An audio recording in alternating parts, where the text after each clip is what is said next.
Welcome to Inside New York. We are excited to be celebrating the new year with you, and especially since we have a new co-host, Richard Wesley. We're going to be talking about all the most wonderful events, shows, productions, and people, but of course, Absolutely. right here on Inside New York. These last couple of episodes, we have brought you some of the best in theater and film and art, which will be featured. So we mentioned the last time that we were going to report back to you about the town hall meeting on slave play. Yes. We have been kind of, delaying talking about slave play because I wanted to have an opportunity to see it, and I wanted to bring on the playwright, Jeremy O'Harris, so that he would have an opportunity to discuss what many have found to be extremely disturbing and controversial. We thought that waiting until the town hall meeting where he was present would be an excellent opportunity to bring to you directly, those who could not be there, what his response was to this controversy. However, Richard, you were there when Jeremy talked about the lack of outreach to the black press. What exactly did he say? Well, he said that there wasn't much of a priority anymore because as soon as the New York Times gave slave play that great review, it's sort of like the impetus for reaching out went away. There was no continued effort as far as reaching out to like the Daily Challenge. Right. There was no impetus for that because we got the New York Times, and now that we have this rave review from the New York Times, we don't really need to put any more effort into that kind of wide-ranging outreach. Or specific and this targeted, in this case, the black press. Yes, well, and Jeremy did not feel that was, How did he feel about that? Well, he wasn't happy about it. He wanted to get as many people coming in as possible, and so that meant reaching out to the black press where there is deep penetration into the community, a wide circulation, more people would be reading, would be more likely to read black media inside, say, Harlem or the Central Ward of Newark or Bedford-Stuyvesant, places like that. Because typically black audiences, unless they are... They're not going to be reading the New York Times. They're not going. They just simply aren't.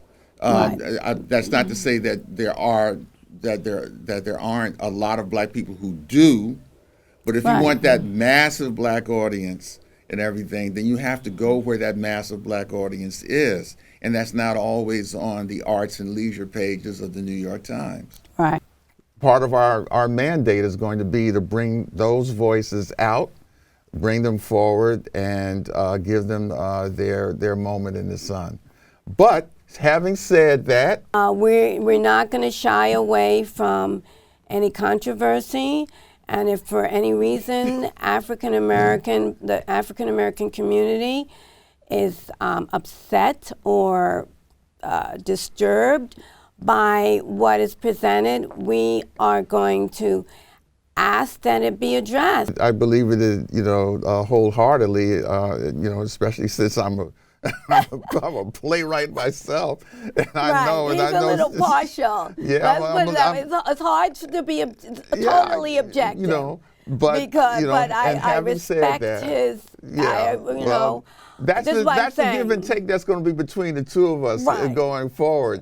Because someone like me, who is out there writing and everything. And so I will confess to a certain kind of sympathy to artists and people who are working in the creative medium. So this give and take between the artist and the art scholar and the art critic and the art observer I think is something that is going to allow us to continuously move the conversation forward about what is happening with the arts and how it's impacting African American culture, not only inside New York, but ultimately inside the entire country and inside the diaspora itself. And all I can say to Jeremy is that, Jeremy, if you want to reach the Black community, reach out to the Black press directly. And you can reach us, whether it's on through our email at insidenewyork@yahoo.com, just like anybody else. If you have a show that you think needs to be seen, heard, but we want to know why. And we may even read that comment on air. So I invite Jeremy and everyone else to reach out to us directly, and we will make sure that you have a seat at the table whenever possible. Looking forward to it. And as we mentioned, we will be offering our special viewers and subscribers, first off, an opportunity to be part of a special event for Richard Wesley in celebration of his latest book. It's Always Loud in the Balcony. That's and it. you can see it get a little loud here too. But we like to keep it, lively. And all you have to do is to make sure that when you see this program on TV, or if you see it online at our YouTube channel, that you subscribe, because this will be for our subscribers, okay? And it's free. So we look forward to seeing you all throughout the year. And again, tell us about your favorite theater or film or dance or musical artist or visual artist that you've seen in 2019. We are compiling our list and would love to hear from you.